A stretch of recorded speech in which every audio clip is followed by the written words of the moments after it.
Assalamualaikum warahmatullahi wabarakatuh. Sebelumnya perkenalkan, kami dari kelompok 9 akan menyampaikan materi terkait siklus pendapatan. Namun sebelumnya izinkan saya untuk memperkenalkan diri. Saya Muhammad Irkam Asrori selaku moderator pada presentasi kali ini. Tak lupa kami ingin mengucapkan terima kasih kepada teman-teman yang sudah menyempatkan waktunya untuk menonton video presentasi dari kami. Kami juga mengucapkan terima kasih kepada Ibu Nafi Inayati Zahro SE MSI CTT selaku dosen pengampu mata kuliah Sistem Informasi Akuntansi. Di sini saya tidak sendiri, tentunya saya ditemani oleh rekan saya, yaitu ada Uhaida Sufianida, Cindy Dwi Kasari, dan Meila Lutfia Awalina.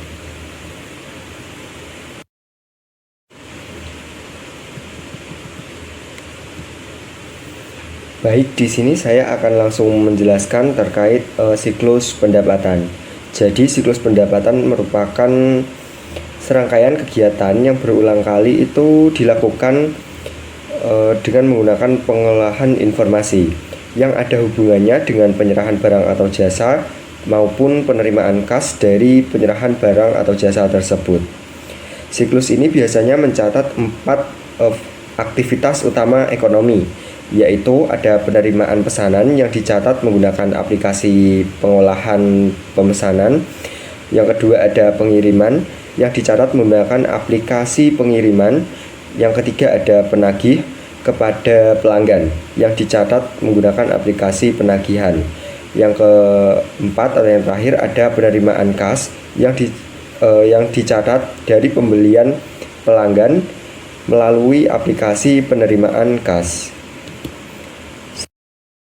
Selanjutnya ada beberapa komponen, yaitu ada dokumen, catatan, dan laporan. Dokumen merupakan jenis transaksi yang terjadi dalam siklus pendapatan yang dilakukan. Ada beberapa jenis transaksi. Jenis transaksi yang pertama itu ada penjualan kredit, itu biasanya dicatat menggunakan order penjualan, nota pengiriman, ataupun faktur penjualan. Terus ada penjualan tunai, itu dokumen yang terkait itu biasanya dalam bentuk nota penjualan. Yang ketiga ada penerimaan kas, biasanya dokumen terkaitnya itu seperti bukti kas masuk. Terus ada retur penjualan, biasanya dokumennya itu berbentuk memo kredit. Dan ada penghapusan piutang, dan dokumennya itu berbentuk memo, analisis utang piutang, ataupun jurnal voucher.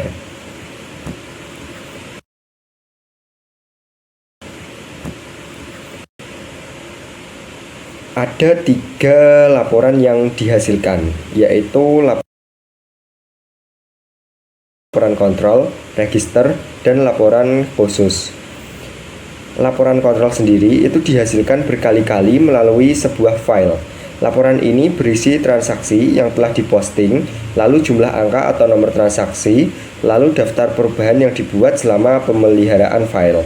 Dalam sistem berbasis komputer, laporan ini menyajikan record count, kontrol total, dan cash total.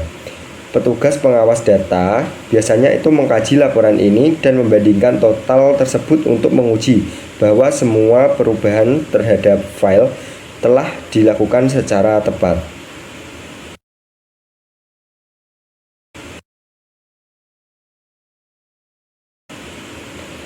Laporan yang kedua ada laporan register, yang merupakan daftar yang memuat seluruh transaksi atau penjualan yang diproses selama periode pemesanan. Misalnya, ada sistem akuntansi itu dapat memproses transaksi penagihan dan retur penjualan setiap hari. Maka sistem tersebut akan menghasilkan dokumen register harian yang berisi seluruh faktur, penjualan, dan memo kredit yang dibuat di hari itu juga. Register juga memudahkan seorang auditor karena menyediakan jejak audit dan menjadi penghubung antara bukti transaksi dan akun-akun besar lainnya.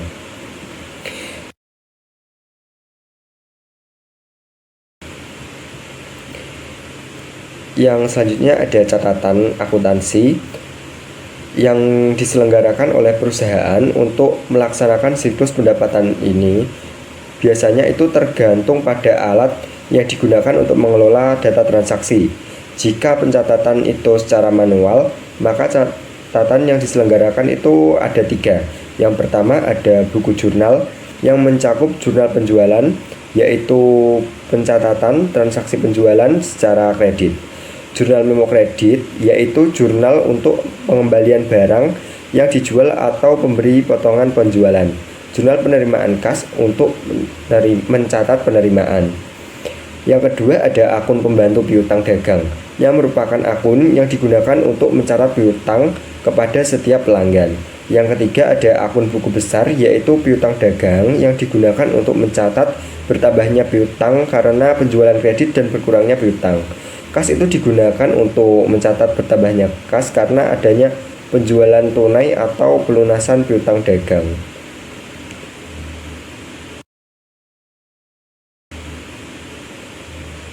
Selanjutnya ada pengolahan transaksi.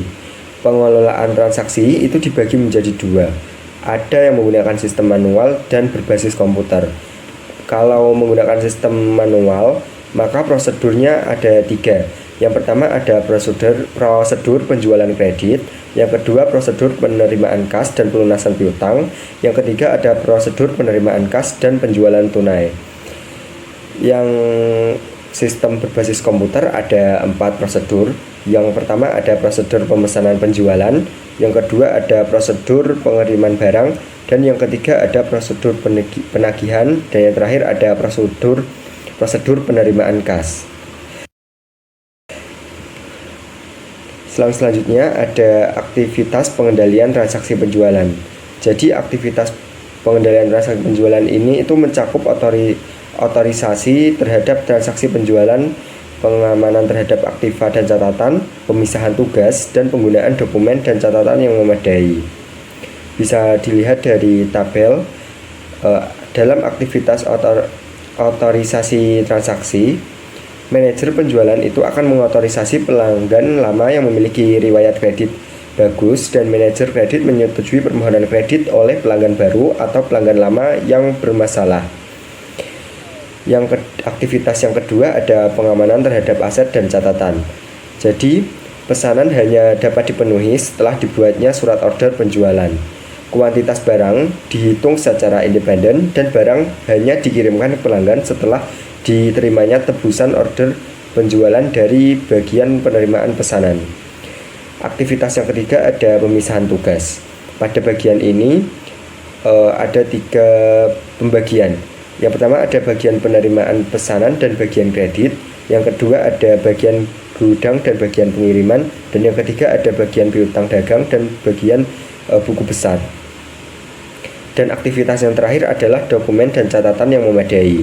Ada 3 dokumen yang digunakan, yaitu faktur penjualan, piutang dagang, dan buku besar. Faktur penjualan di sini itu dibuat berdasarkan nota pengiriman bernomor urut tercetak. Kredit telah disetujui oleh manajer kredit, dicocokkan dengan daftar harga, diverifikasi sebelum dikirim ke pelanggan. Piutang dagang untuk piutang dagang, transaksinya itu diposting ke akun pembantu setiap hari. Total kontrol dibuat juga setiap hari, dan laporan bulanan dikirim setiap bulan. Baik daftar umur piutang dibuat juga setiap bulan. Dan di buku besarnya itu digunakan voucher jual, di mana total kontrol akun baru pembantu dibandingkan dengan saldo buku besar piutang dagang di setiap harinya, dan jurnal transaksi dibuat setiap hari. Sekian presentasi dari saya. Mohon maaf apabila terdapat kesalahan kata atau kata yang kurang berkenan. Selanjutnya akan dijelaskan oleh rekan saya. Terima kasih. Wassalamualaikum warahmatullahi wabarakatuh. Perkenalkan, nama saya Cindy Dewi Kasari dengan NIM 100. Pada bagian ini, saya akan menjelaskan bagaimana pengolahan transaksi dilakukan dalam sistem manual, yaitu sistem di mana pencatatan, pemeriksaan, dan pengelolaan dokumen masih dilakukan secara fisik dan belum melibatkan komputer. Dalam proses ini, beberapa bagian mempunyai tugas yang berbeda-beda untuk menjaga adanya pemisahan fungsi, pengamanan kas, serta ketelitian pencatatan. Kita akan mulai dari prosedur penerimaan kas dari penjualan tunai. Pertama, proses dimulai dari petugas penjualan. Petugas penjualan menerima permintaan dari konsumen. Setelah terjadi kesepakatan transaksi, petugas menerima pembayaran kas dari pelanggan. Kemudian petugas membuat tiket atau nota penjualan sebanyak 2 lembar. Lembar pertama diberikan kepada pelanggan sebagai bukti transaksi dan lembar kedua dikirimkan ke bagian audit. Selanjutnya, kas yang diterima diserahkan kepada kasir. Yang kedua ada kasir. Kasir menerima kas yang diserahkan oleh petugas penjualan. Kasir kemudian mencatat transaksi tersebut ke dalam jurnal penerimaan kas. Setelah itu, kasir membuat bukti store bank sebanyak 2 lembar dan menyetorkan seluruh kas tersebut ke bank. Secara berkala, kasir mengirim jurnal penerimaan kas tersebut kepada bagian buku besar untuk dicatat ke akun-akun terkait. Yang ketiga ada bagian buku besar.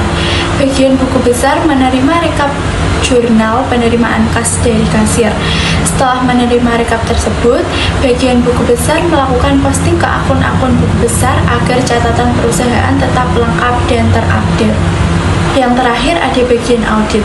Bagian audit bertugas melakukan pengawasan dan pemeriksaan. Audit memeriksa nomor urut tiket penjualan untuk memastikan tidak ada dokumen yang hilang atau disalahgunakan. Pada akhir bulan, bagian audit menerima laporan bank serta tembusan bukti store bank. Lalu mereka membandingkan nota penjualan dengan bukti store bank. Terakhir, audit menyusun rekonsiliasi bank bulanan untuk memastikan kesesuaian antara catatan perusahaan dan bank. Pada pelunasan piutang, proses dimulai dari bagian penanganan surat masuk. Bagian ini menerima amplop yang berisi pembayaran dari pelanggan. Setelah amplop dibuka, mereka mengeluarkan cek dan bukti kas masuk. Selanjutnya, bagian ini melakukan pemeriksaan visual dan melakukan endorsement pada cek, yaitu menandatangani bagian belakangnya. Setelah itu, dibuat daftar penerimaan kas sebanyak 3 lembar. Lembar pertama untuk kasir disertai cek dan bukti kas masuk, lembar kedua untuk bagian piutang, dan lembar ketiga untuk bagian audit. Selanjutnya ada kasir. Kasir menerima daftar penerimaan kas beserta cek dari bagian surat masuk. Kasir mencatatnya dalam jurnal penerimaan kas, lalu membuat bukti store bank 2 lembar dan menyetorkannya kas tersebut ke bank. Kasir juga mengarsipkan daftar penerimaan kas secara berurutan berdasarkan tanggal dan secara periodik mengirim jurnal penerimaan kas tersebut ke bagian buku besar. Selanjutnya bagian piutang. Bagian piutang menerima daftar penerimaan kas. Mereka membandingkan daftar tersebut dengan bukti kas masuk. Jika cocok, bagian piutang memposting pelunasan piutang ke kartu piutang pelanggan, lalu mengarsipkan semua dokumen dengan rapi dan berurutan. Selanjutnya bagian buku besar. Bagian buku besar menerima jurnal penerimaan kas dari kasir dan melakukan posting ke akun-akun buku besar yang relevan. Yang terakhir ada bagian audit. Bagian audit memeriksa nomor urut daftar penerimaan kas untuk memastikan tidak ada dokumen yang hilang. Audit kemudian menerima laporan bank bulanan dan tembusan bukti store dari kasir. Semua data dibandingkan, lalu audit membuat rekonsiliasi bank dan mengarsipkan dokumen secara terpisah.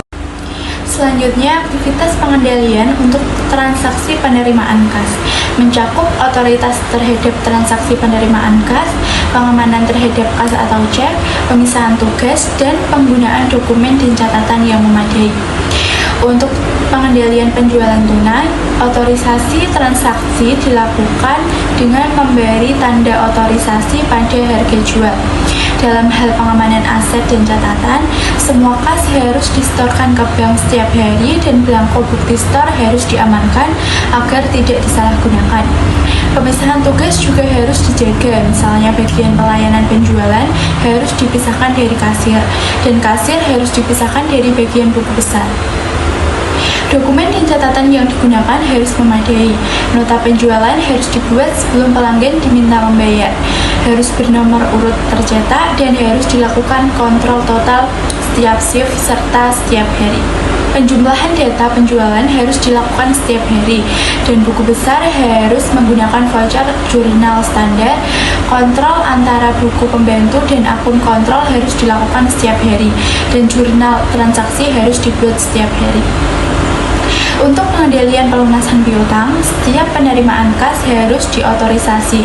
Misalnya dilakukan bukti kas masuk maupun daftar penerimaan kas. Dalam hal pengamanan aset dan catatan, semua kas harus disetorkan ke bank setiap hari, dan belangko bukti setor harus diamankan dari penyalahgunaan.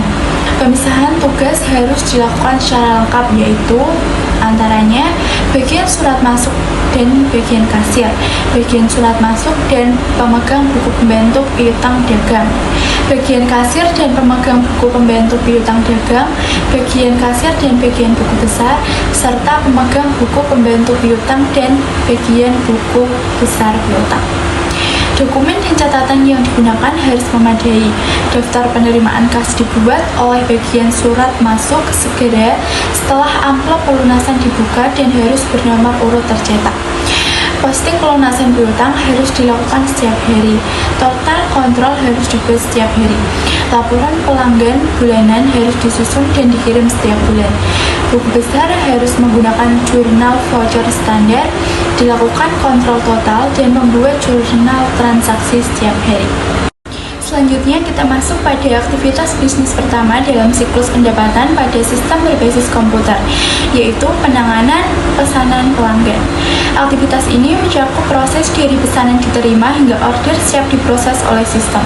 Aktivitas ini berada di bawah Departemen Pemrosesan Pesanan yang bertanggung jawab pada Wakil Presiden Pemasaran. Keputusan dalam proses ini mencakup persetujuan kredit, di mana kebijakan kredit ditetapkan oleh manajer kredit. Pelanggan baru atau permintaan kenaikan limit harus melalui manajer kredit untuk menjaga pemisahan antara otorisasi dan pencatatan. Yang kedua, menentukan ketersediaan barang, apakah barang cukup atau harus masuk back order. Yang ketiga, menentukan tindakan lanjutan, yaitu apakah pesanan diproses, dialihkan ke pembeli, atau diberitahukan ke produksi. Selanjutnya, informasi yang dibutuhkan berasal dari bagian pengawas persediaan mengenai stok barang dan dari akuntansi terkait status kredit pelanggan. Selanjutnya, aktivitas utama dalam penanganan pesanan. Beberapa aktivitas utama meliputi merespon permintaan informasi pelanggan yang dilakukan oleh Departemen Order Penjualan. Informasinya diambil dari file pelanggan dan file order penjualan. Kedua, penjualan kredit, di mana sistem otomatis membandingkan batas kredit pelanggan dengan saldo piutang untuk pelanggan lama yang baik. Yang ketiga, ada pengecekan ketersediaan barang untuk menentukan apakah pesanan dipenuhi atau menjadi back order. Pada gambar di samping, kita bisa melihat alur bagaimana sebuah pesanan pelanggan diproses di dalam sistem informasi akuntansi, mulai dari staf penjualan, kemudian masuk ke departemen penjualan, hingga akhirnya diproses oleh departemen pengolahan data. Pertama, proses dimulai dari staf penjualan. Ketika menerima pesanan dari pelanggan, staf menuliskan pesanan tersebut ke dalam formulir order. Setelah formulir selesai diisi, formulir itu kemudian dikirimkan melalui fax ke departemen order penjualan pada setiap malam. Setelah itu, formulir order masuk ke departemen order penjualan. Pada bagian ini, seluruh order yang diterima akan dikumpulkan menjadi satu batch yang berisi 50 transaksi. Kemudian departemen ini membuat jumlah kelompok secara manual sebagai dasar pengecekan.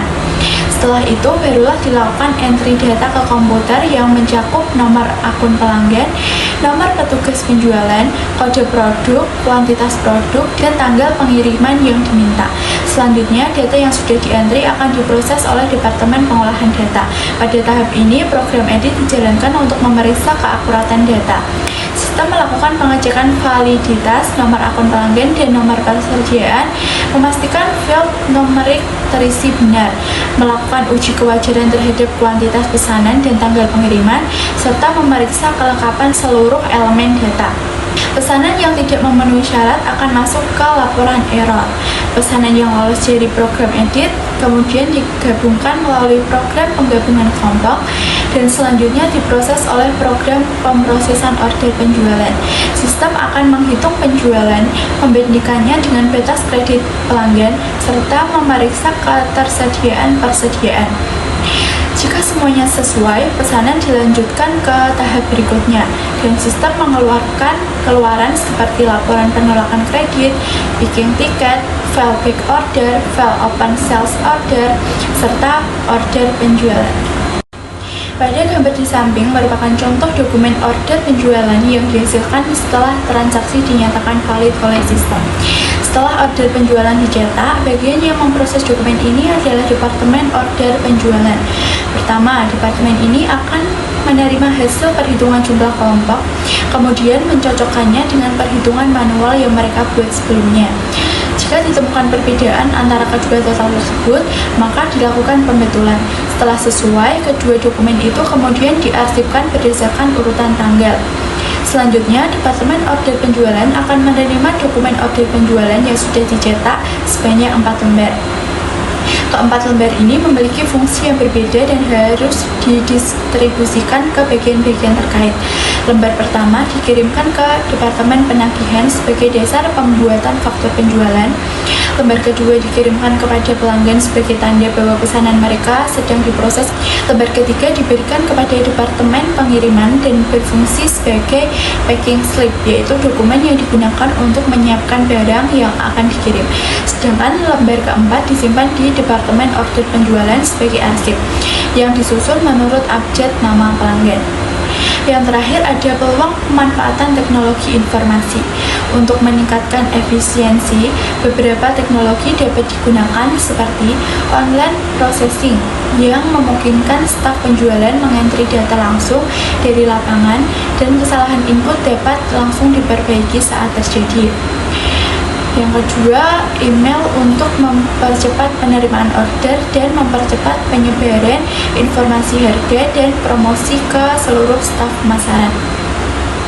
Yang ketiga ada EDI untuk pertukaran data tanpa input ulang sehingga mengurangi kesalahan, serta OCR yang memungkinkan pelanggan memasukkan order menggunakan barcode. Perkenalkan, nama saya Maila Lutfi Awalina, NIM 112. Di sini saya akan melanjutkan ke tahapan kedua dari siklus pendapatan, yaitu prosedur pengiriman barang atau shipping. Di bagian ini, barang akan diambil dari gudang kemudian dikirimkan kepada pelanggan. Di sini bagian gudang akan mengambil barang sesuai dengan packing tiket, lalu menyerahkannya ke bagian pengiriman. Sedangkan di Departemen Pengiriman sendiri, tanggung jawabnya adalah untuk memastikan barangnya untuk dicek, kemudian dilengkapi dokumennya, dan siap dikirim ke pelanggan. Dalam pengiriman barang, perusahaan perlu memutuskan atau memilih akan menggunakan metode pengiriman mana.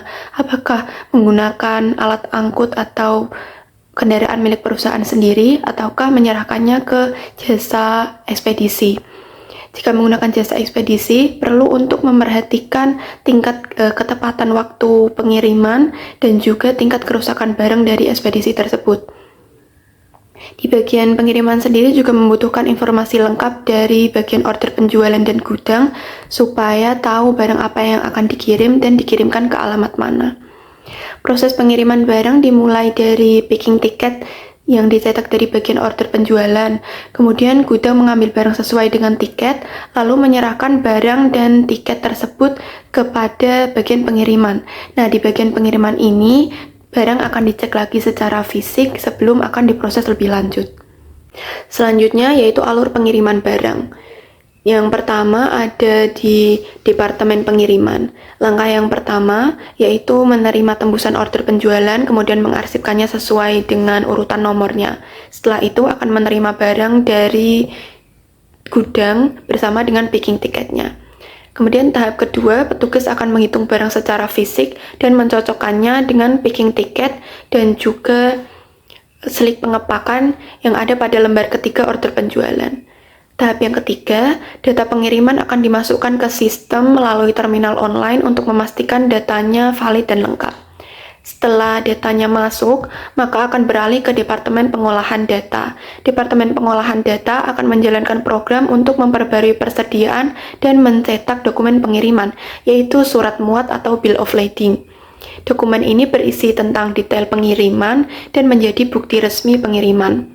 Kalau Bill of Lading-nya sudah selesai dicetak, maka akan dikembalikan ke Departemen Pengiriman. Di sini, Bill of Lading akan didistribusikan, yaitu lembar pertama akan diberikan kepada Departemen Penagihan untuk dicetak fakturnya, lembar kedua akan diberikan kepada jasa ekspedisi, lembar ketiga akan diberikan kepada pelanggan bersamaan dengan barang dan juga slip pengepakan, kemudian untuk lembar keempat sendiri akan diarsipkan bersama dengan tiket pengambilan barang untuk kebutuhan monitoring. Tahap ketiga dari siklus pendapatan yaitu prosedur penagihan atau pembuatan faktur atau biasa disebut billing. Nah, untuk menerbitkan faktur, bagian penagihan ini membutuhkan informasi mengenai jenis barang, jumlah barang, serta harga dan juga syarat penjualan yang telah disepakati sebelumnya. Faktur penjualan ini berfungsi untuk memberitahu pelanggan berapa banyak yang harus dibayar dan kemana pembayaran harus diberikan. Setiap bulan, perusahaan akan mengirim laporan bulanan atau monthly statement kepada pelanggan yang berisi transaksi dan saldo piutang tiap-tiap pelanggan. Fungsi dari laporan bulanan ini yaitu untuk membantu mengecek apakah ada piutang yang belum dibayarkan. Nah, kalau ada pengembalian barang, kerusakan, ataupun penghapusan piutang, maka manajer kredit akan membantu membuatkan memo kredit sebagai dasar penyesuaian piutang. Untuk contoh dari faktur, laporan bulanan, dan juga memo kredit bisa dilihat pada slide. Dua sistem penagihan yang umum digunakan yaitu post billing dan juga pre-billing. Kalau post billing, yaitu fakturnya dibuat setelah barangnya dikirimkan. Lebih cocok digunakan untuk perusahaan manufaktur. Sedangkan pre-billing, fakturnya dibuat setelah ordernya disetujui. Kalau ini lebih cocok untuk perusahaan katalog atau mail order, tetapi membutuhkan catatan persediaan yang sangat akurat. Kemudian dua metode pencatatan piutang. Yang pertama yaitu metode open invoice. Metode open invoice ini pelanggannya membayar berdasarkan faktur tertentu. Lebih cocok jika perusahaan memberikan potongan diskon tunai. Kalau metode balance forward, pelanggan akan membayar berdasarkan total saldo bulanannya. Metode ini lebih sederhana jika dibandingkan dengan metode open invoice. Selanjutnya mengenai alur penagihan. Prosesnya dimulai dari Departemen Penagihan dulu. Jadi bagian penagihan akan menerima dan mengarsipkan order penjualan dan juga bill of lading. Kemudian mereka akan mencocokkan dokumen-dokumen tersebut, membuat hitungan kelompok, dan juga memasukkan data penagihan. Nah, setelah datanya masuk, maka akan diberikan kepada Departemen Pengolahan Data. Sistem akan menghasilkan perhitungan jumlah kelompok, faktur penjualan sebanyak 3 lembar, file arsip penjualan, dan juga buku besar. Kemudian bagian penagihan akan membandingkan perhitungan manual dengan yang di sistem. Kalau sudah cocok, maka faktur akan didistribusikan. Lembar 1 dan 2 diberikan kepada pelanggan, kemudian lembar ketiga akan diarsipkan bersama order penjualan dan juga bill of lading. Dengan adanya teknologi informasi, maka beberapa proses dalam pengiriman dan juga penagihan menjadi semakin terbantu, semakin cepat dan efisien. Contohnya di proses pengiriman barang, dengan adanya barcode scanner memudahkan untuk input gudang, dengan adanya sistem gudang otomatis akan mempercepat pemindahan barang, dan adanya fitur tracking akan membantu pelanggan untuk memantau proses pengiriman. Sedangkan pada proses penagihan atau pembuatan faktur, dengan adanya online processing akan membantu mempercepat pencetakan faktur. Dengan adanya electronic data interchange akan memungkinkan untuk pengiriman faktur secara online, dengan adanya digital imaging akan memudahkan penyimpanan dan pencarian dokumen. Penerimaan kas ditangani oleh dua bagian terpisah, yaitu kasir yang menerima dan menyetor kas dan bagian piutang dagang yang mencatat pelunasan. Adanya pemisahan ini bertujuan untuk mencegah terjadinya pencurian kas, karena bagian piutang tidak memiliki akses fisik ke kas. Kas harus dicatat dengan tepat dan dikreditkan ke pelanggan yang benar. Kemudian identifikasi pembayaran bisa dilakukan menggunakan tembusan faktur yang dikembalikan pelanggan, atau menggunakan daftar pelunasan yang dicatat oleh bagian penerima surat. Selanjutnya yaitu prosedur penerimaan kas. Prosesnya dimulai dari bagian penerima surat yang membuka amplop berisi pembayaran. Mereka akan memeriksa cek, mengesahkan cek, dan juga membuat daftar penerimaan kas sebanyak 3 lembar. Distribusinya, lembar pertama dan cek diberikan ke kasir sebagai dasar penyetoran ke bank, lembar kedua diberikan ke internal audit sebagai rekonsiliasi bank, lembar ketiga dan bukti kas akan diberikan ke bagian piutang. Nah, setelah bagian piutang menerima daftar dan bukti kas masuk, lalu mereka memasukkan data penerimaan kas ke sistem. Data yang dimasukkan mencakup total penerimaan, nomor pelanggan, nomor faktur, dan juga jumlah pembayarannya. Semua dokumen tersebut akan diarsipkan berdasarkan tanggal.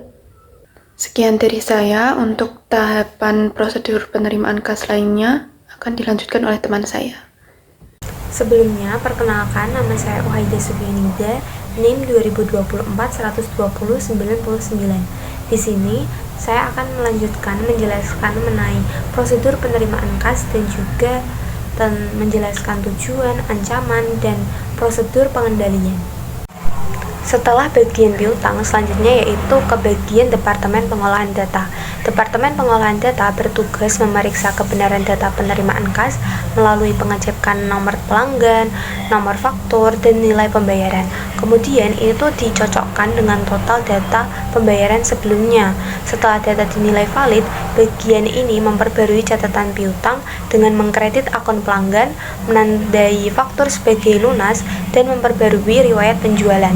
Terakhir, departemen ini mencetak bukti store bank yang kemudian diserahkan kepada kasir. Nah, tadi kan sudah dikasihkan ke kasir. Jadi tugasnya kasir itu apa?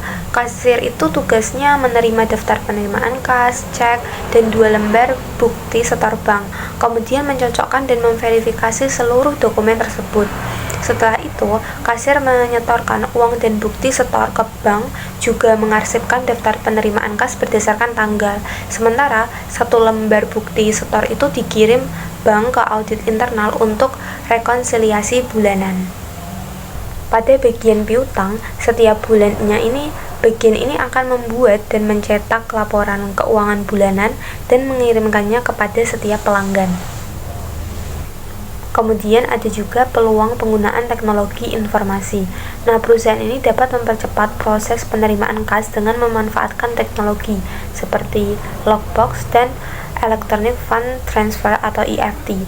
Nah, lockbox ini adalah alamat pos khusus yang digunakan untuk menerima pembayaran pelanggan, biasanya dalam bentuk cek yang akan diproses dan disetorkan langsung oleh bank ke rekening perusahaan. Lockbox memungkinkan bank memproses dan menyetorkan pembayaran dengan cepat, juga mengirim data secara elektronik.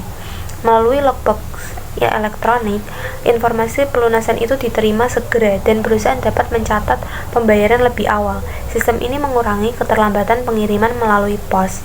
Alternatif lain untuk menghilangkan penundaan internal adalah Electronic Fund Transfer atau EFT, yaitu metode pembayaran di mana pelanggan mengirim dana secara elektronik langsung ke rekening perusahaan tanpa menggunakan cek atau dokumen fisik.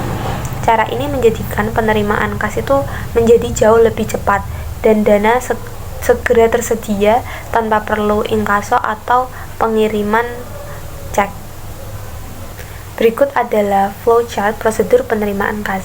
Saya akan bahas secara singkat mengenai flowchart prosedur penerimaan kas ini ya.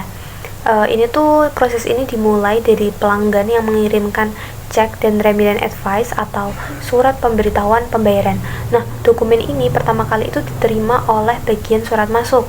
Di sini cek di-endorse dan dipisahkan dari remittance advice.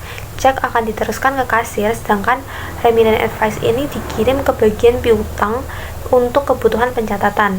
Selanjutnya, bagian piutang ini melakukan entry data remittance, lalu memperbarui file induk pelanggan dan file piutang. Hasil proses ini itu berupa file kas masuk dan pembaruan riwayat penjualan. Di sisi lain, kasir ini menerima cek dan daftar remittance, kemudian melakukan pengecekan kecocokan antara keduanya. Jika sudah sesuai, kasir membuat slip setoran dan menyetor cek tersebut ke bank. Nah, audit intern ini menerima daftar remittance sebagai dokumen kontrol untuk memastikan bahwa semua penerimaan kas ini telah dicatat dan diproses dengan benar. Selanjutnya yaitu ada tujuan, ancaman, dan prosedur pengendalian. Nah, sistem informasi akuntansi itu dirancang untuk menjamin bahwa yang pertama, semua transaksi diotorisasi dengan tepat. Yang kedua, transaksi yang dicatat adalah valid atau benar-benar terjadi. Yang ketiga, semua transaksi valid dan berotorisasi telah dicatat. Yang keempat, transaksi dicatat secara akurat. Yang kelima, aktiva yaitu kas, persediaan, dan data itu dilindungi dari kehilangan atau pencurian. Yang keenam, aktivitas bisnis terlaksana secara efisien dan efektif. Nah, dokumen yang jelas dan bernomor urut ini sangat membantu memastikan transaksi dicatat secara akurat dan lengkap. Dalam siklus pendapatan, ancaman diklasifikasikan ke dalam 4 tahap utama, yaitu ada penanganan pesanan, pengiriman, penagihan, dan penerimaan kas. Saya akan membahas pada tahap pertama, yaitu penanganan pesanan terlebih dahulu. Nah, tujuan tahap ini adalah untuk melakukan pemrosesan order pelanggan secara efisien. Ancaman dalam tahap ini adalah penjualan kepada pelanggan yang memiliki reputasi kredit buruk. Hal ini dapat menimbulkan risiko yang serius, terutama kemungkinan hasil penjualan itu tidak tertagih. Untuk mencegah hal ini, perusahaan itu perlu menerapkan prosedur pengawasan atau pengendalian yang tepat, seperti memastikan bahwa persetujuan kredit itu diberikan oleh manajer kredit, bukan manajer penjualan, dan menjaga catatan piutang setiap pelanggan secara akurat agar potensi masalah dapat terdeteksi lebih awal. Tahap yang kedua yaitu pengiriman. Tujuan tahap ini adalah untuk mengirimkan barang kepada pelanggan secara efisien dan akurat. Ancaman yang dapat muncul pada tahap pengiriman ini ada dua, yaitu meliputi yang pertama, kesalahan pengiriman barang seperti salah jenis, jumlah atau kuantitas, atau alamat tujuan yang dapat menimbulkan kekecewaan pelanggan. Pengendalian atas ancaman ini dilakukan melalui rekonsiliasi antara order penjualan dengan picking tiket dan packing slip, penggunaan barcode scanner, dan pengawasan pada proses entry data. Nah, ancaman yang kedua adalah pencurian barang yang dapat menyebabkan kehilangan aset dan persediaan itu dilaporkan terlalu tinggi. Pengendalian atau pengawasan terhadap ancaman ini mencakup pembatasan akses fisik ke persediaan, pencatatan seluruh transfer barang internal, dan penghitungan fisik persediaan secara periodik yang dibandingkan dengan catatan persediaan. Tahap yang ketiga adalah penagihan. Pada tahap penagihan, tujuan utamanya adalah untuk menghasilkan tagihan segera dan akurat atas transaksi penjualan yang telah dilakukan. Ancaman pertama dalam tahap ini adalah kegagalan menagih pelanggan yang dapat menyebabkan kehilangan barang, kehilangan pendapatan, dan persediaan itu dilaporkan terlalu besar dan piutang dilaporkan terlalu kecil. Pengendalian terhadap ancaman ini dilakukan melalui pemisahan fungsi pengiriman dan fungsi penagihan. Juga seluruh dokumen pengiriman ini diberi nomor urut tercetak dan secara periodik seluruh bill of lading dibandingkan dengan faktur penjualan. Ancaman yang kedua adalah kesalahan penagihan yang dapat menimbulkan kekecewaan pelanggan, juga menghasilkan catatan yang tidak benar dan keputusan yang dibuat itu tidak tetap. Pengawasan atau pengendalian terhadap ancaman ini dilakukan melalui rekonsiliasi antara tiket pengambilan barang gudang dan bill of lading dengan order penjualan, terus juga pengawasan pada proses edit entry data, dan juga penggunaan daftar harga yang valid. Tahap terakhir yaitu penerimaan kas. Pada tahap ini tujuannya itu untuk melindungi kas yang diterima dari pelanggan dan mengkredit akun piutang kepada pelanggan secara tepat. Nah, ancaman pertama dalam tahap penerimaan kas ini adalah pencurian kas yang dapat menyebabkan kehilangan aset dan membuat saldo piutang dagang itu tercatat lebih besar dari kondisi sebenarnya. Pengendalian terhadap ancaman ini mencakup pemisahan tugas, meminimalkan penanganan kas, penggunaan sistem lockbox, memastikan seluruh penerimaan kas segera diproses dan disetorkan ke bank, dan melakukan rekonsiliasi laporan bank secara periodik oleh pihak yang independen. Nah, ancaman yang kedua yaitu kesalahan posting piutang dagang yang dapat menimbulkan kekecewaan pelanggan dan menyebabkan catatan menjadi tidak benar dan keputusan yang dibuat itu tidak tepat. Pengawasan atau pengendalian atas ancaman ini dilakukan melalui rekonsiliasi antara akun pembantu dengan akun kontrolnya, serta pengiriman laporan bulanan kepada setiap pelanggan untuk memastikan ketepatan saldo piutang. Selanjutnya ada pengendalian umum. Nah, pengendalian umum ini mencakup ancaman yang memengaruhi seluruh tahap dalam siklus pendapatan. Ancaman yang pertama dalam pengendalian umum ini adalah kehilangan data. Ini tuh mengakibatkan catatan menjadi tidak akurat untuk pembuatan keputusan, juga akan bisa kehilangan informasi penting dan rahasia. Nah, pengawasan atau pengendalian terhadap ancaman ini dilakukan dengan menerapkan prosedur backup dan recovery, juga pengawasan akses fisik dan logis terhadap sistem. Ancaman lainnya yaitu kinerja yang buruk. Ini mengakibatkan proses menjadi tidak efisien dan tidak efektif. Pengendalian terhadap ancaman ini dilakukan melalui pembuatan dan pengkajian laporan kinerja secara berkala untuk memastikan kualitas operasional tetap optimal. Secara keseluruhan, 9 ancaman dalam siklus pendapatan menunjukkan bahwa setiap tahap proses itu memiliki risiko yang dapat mengganggu keamanan aset, keakuratan data, dan kelancaran operasional. Dengan menerapkan prosedur pengendalian seperti pemisahan tugas, rekonsiliasi dokumen, pengawasan akses, dan penggunaan sistem yang andal, perusahaan itu dapat meminimalkan risiko dan menjaga keefektifan seluruh siklus pendapatan. Baik, terima kasih telah menyempatkan waktunya untuk menonton video presentasi dari kelompok kami. Kami mengucapkan mohon maaf yang sebesar-besarnya apabila terdapat salah kata. Kurang lebihnya mohon maaf. Wassalamualaikum warahmatullahi wabarakatuh.